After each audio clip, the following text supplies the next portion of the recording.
शाइस्ता, आयशा और जैनब, ये वो 3 लेडी माफिया हैं जो योगी फोर्स से लुका छिपी का खेल खेल रही है। यूपी की इन 3 लेडी माफियाओं को यूपी पुलिस लंबे वक्त से तलाश कर रही है। जानते हैं इन तीनों का कनेक्शन किससे है? वही माफिया जिसे आज से ठीक 3 साल पहले सरेआम गोली मार दी गई, यहां तक कि उसके भाई को लाइव कैमरे के सामने बदमाशों ने ढेर कर दिया था। तारीख 15 अप्रैल 2023, वक्त रात 10:30, जगह प्रयागराज, उत्तर प्रदेश। नहीं ले गए तो नहीं गए। मेन बात ये है कि यही वो आखिरी शब्द हैं जो माफिया अतीक अहमद की जुबान से निकले ही थे कि उसकी कनपटी पर बदमाशों ने गोली ठोक दी। बगल में खड़े छोटे भाई माफिया अशरफ को भी गोली मार दी। 3 बदमाशों ने पुलिस सिक्योरिटी में मीडिया के सामने सरेआम माफिया ब्रदर्स को ढेर कर दिया। आज से ठीक 3 साल पहले प्रयागराज में हुई हत्या ने पूरे देश को हिलाकर रख दिया।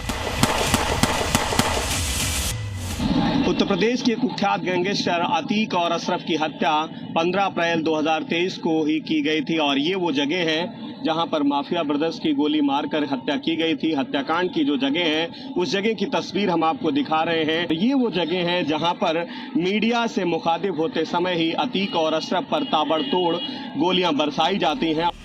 अतीक और अशरफ ही माफिया नहीं थे, बल्कि उसका पूरा कुनबा ही माफिया था। माफिया अतीक की मौत के बाद उसकी फैमिली की 3 लेडी माफिया 3 साल बाद भी यूपी पुलिस से भागती फिर रही हैं।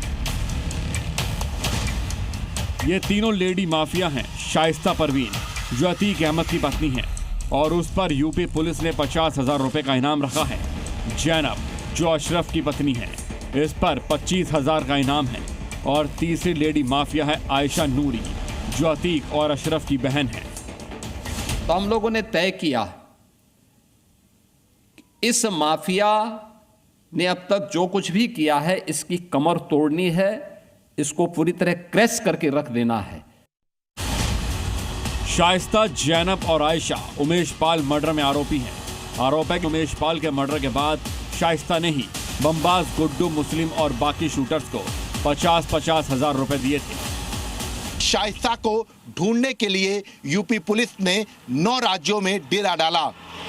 यूपी में प्रयागराज, दिल्ली, लखनऊ तमाम जगहों पर यूपी पुलिस की टीम लगातार सर्च ऑपरेशन चलाती रही, लेकिन घटना के बाद शाइस्ता फरार हो गई और उसके साथ साथ अशरफ की पत्नी जैनब और अतीक की बहन आयशा नूरी भी फरार हो गई।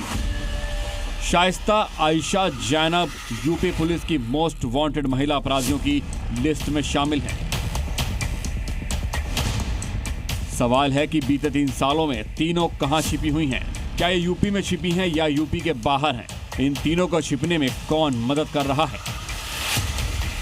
माफिया अतीक की बेगम फरार है, 2 बेटे जेल में हैं और 2 बेटे प्रयागराज से दूर कहीं रह रहे हैं, जबकि एक बेटा एनकाउंटर में मारा जा चुका है। जिस माफिया का प्रयागराज में रसूख हुआ करता था, अब उसके परिवार का ही कोई भी प्रयागराज में नहीं है। माफिया कोई भी हो, किसी भी प्रकार का कोई सरपरस्त क्यों न हो, अगर उसने कहीं दुस्साहस किया तो ये मान करके चलिए कि वह अपने उस दुस्साहस के लिए यमराज के पास जाने के लिए अपना टिकट काट रहा है। अतीक ने अपने जिंदा रहते यूपी के अलग अलग शहरों में कई 100 करोड़ की संपत्ति खड़ी कर ली थी, कहीं कब्जा करके तो कहीं काली कमाई के दम पर। लेकिन योगी के शासन में उसकी कई संपत्तियां जब्त की जा चुकी हैं। लखनऊ के फैजुल्लागंज में इंदिरापुरी कॉलोनी के इस बंगले पर अब झाड़ियां उगाई हैं, क्योंकि कई सालों से ये बंद पड़ा है। योगी सरकार ने अवैध कमाई से खड़ी अतीक की इस प्रॉपर्टी को अपने कब्जे में ले लिया है।